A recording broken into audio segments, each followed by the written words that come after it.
दोस्तों, हमारी जिंदगी बहुत ही लंबी है। इस जिंदगी के सफर में बहुत से उतार चढ़ाव आते हैं, जिसमें हम कभी खुशी से सरोबार हो जाते हैं तो कभी गम से भी भर जाते हैं। कई बार लोगों से अकुत सम्मान व प्यार मिलता है तो अनेकों बार कभी हम धोखा खाते हैं तो कभी अपमान से भी गुजरना पड़ता है। कई बार तो ये धोखे और अपमान इतने पीड़ादायी और असहनीय हो जाते हैं कि जिसकी कोई सीमा ही नहीं रहती है। हमारे महान आचार्य चाणक्य जी यही कहते हैं कि यह स्वाभाविक है कि इस व्यवहारिक जीवन में जहां एक तरफ प्यार व सम्मान मिलता है, वहीं दूसरी तरफ प्रत्येक व्यक्ति को धोखा, अपमान और हार से भी गुजरना पड़ता है। लेकिन ऐसी स्थिति में जबकि उसे धोखा, अपमान और हार मिले, उसे मेरी ये निम्नलिखित बातों को गांठ बांध लेनी चाहिए, जिससे कि वह न सिर्फ इससे बचेगा वरन उसकी जिंदगी भी एकदम से बदल जाएगी। नंबर 1, जो तुम्हारा मूल्य न समझे उसके सामने कोई प्रेम मत दर्शाओ। वस्तुतः दोस्तों, प्रेम की वैल्यू वही है जहां आपकी भी वैल्यू है। इसका अर्थ है कि आप प्रेम वही दिखाइए जहां आपकी वैल्यू हो, क्योंकि ऐसे में ही सामने वाला आपके प्रेम की कीमत को समझता है और आपको भी। अन्यथा आपकी हाल कुत्ते वाली हो जाती है। कुत्ता दुम हिलाता रहता है पर सामने वाले को कोई फर्क नहीं पड़ता है, वह 2-4 डंडे लगा ही देता है।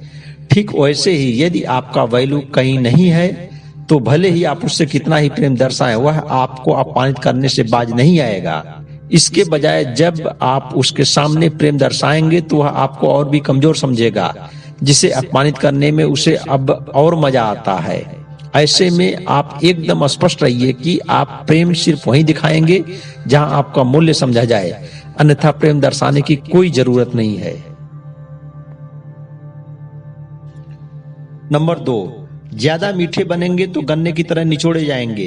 दोस्तों, प्रेमी बनना सही है, लेकिन एकदम से प्रेमी बन जाना एकदम सही नहीं है, क्योंकि ऐसे में ही लोग सोचते हैं कि इसे चाहे जितना धोखा दो, अपमानित करो, यह कुछ करेगा या कहेगा नहीं, क्योंकि इससे तो प्रेम के सिवा कोई भाषा ही नहीं आती है। दूसरे शब्दों में कहे तो वे आपको उसी तरह से निचोड़ेंगे जिस तरह से एक गन्ने को निचोड़ा जाता है। तो भाई, हद से ज्यादा मीठे बनने में कोई भलाई नहीं है। मीठा उतना ही बनिए जिससे कि काम चल जाए बस, नहीं तो एक गन्ने की तरह आप पेरे जाएंगे और आपका रस निकाल करके आपको फेंक दिया जाएगा। यही जिंदगी का सही तजुर्बा है, नहीं तो गन्ने की तरह निचोड़े जाएंगे ही जाएंगे और निचोड़कर फेंक दिए जाएंगे। नंबर 3, हौसले बुलंद रखिए और करिए वही जो आपका मन करे। आदमी अक्सर हारता तभी है जब उसके हौसले पस्त हो जाते हैं। अगर उसके हौसले बुलंद हैं तो वह अक्सर हारी हुई बाजी भी जीत जाता है। तो दोस्तों, किसी भी शर्त पर हौसले बुलंद रखिए, जीत पक्की होगी। और कोई भी काम शुरू करने से पहले चाहे तो सलाह 1000 लोगों से लीजिए, पर काम वही करिए जो अंत में आपका मन करे, क्योंकि मन की सुनने पर कभी मात नहीं खानी पड़ती है, और अगर कभी मात खाए तो तजुर्बा होगा। यह तजुर्बा जीवन में सफलता का एक सही राह जरूर दिखाता है। तो दोस्तों, जिंदगी का फलसफा यही है कि हौसले बुलंद रखिए और अपने मन का करिए, जिससे न तो कभी अपमान सहना पड़ेगा और न ही कभी धोखा खाएंगे।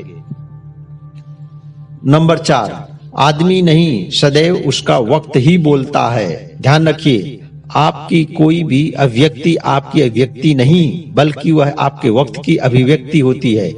इसीलिए कहते हैं कि आदमी नहीं बोलता, उसका वक्त बोलता है। अगर कभी कोई व्यक्ति आपको अपमानित कर रहा है, धोखा दे रहा है, तो वह आपके वक्त की नजाकत है। इसे पूरी तरह समझिए और इस समय पूरी तरह चुप रहकर सिर्फ अपने वक्त का इंतजार कीजिए। अपमान का घूंट पी लीजिए, कोई दिक्कत नहीं है। जब आपका वक्त आएगा तो ऐसे अपमान करने वाले या फिर ऐसे धोखा देने वाले खुद आपके कदमों में होंगे। बस आपको उस वक्त तक का इंतजार करना होगा। नंबर 5, रिश्तों की खूबसूरती एक दूसरे को समझने में है। दोस्तों, इस दुनिया में कोई भी एक व्यक्ति ऐसा नहीं मिलेगा जो आपके विचारों से 100% मेल खाता हो। अगर आप ऐसे रिश्तेदार खोजेंगे तो पूरी दुनिया में आपको कोई भी ऐसा नहीं मिलेगा, और ऐसे में आप नितांत अकेले पड़ जाएंगे। कोई संगी साथी और रिश्तेदार आपको नहीं मिलेंगे।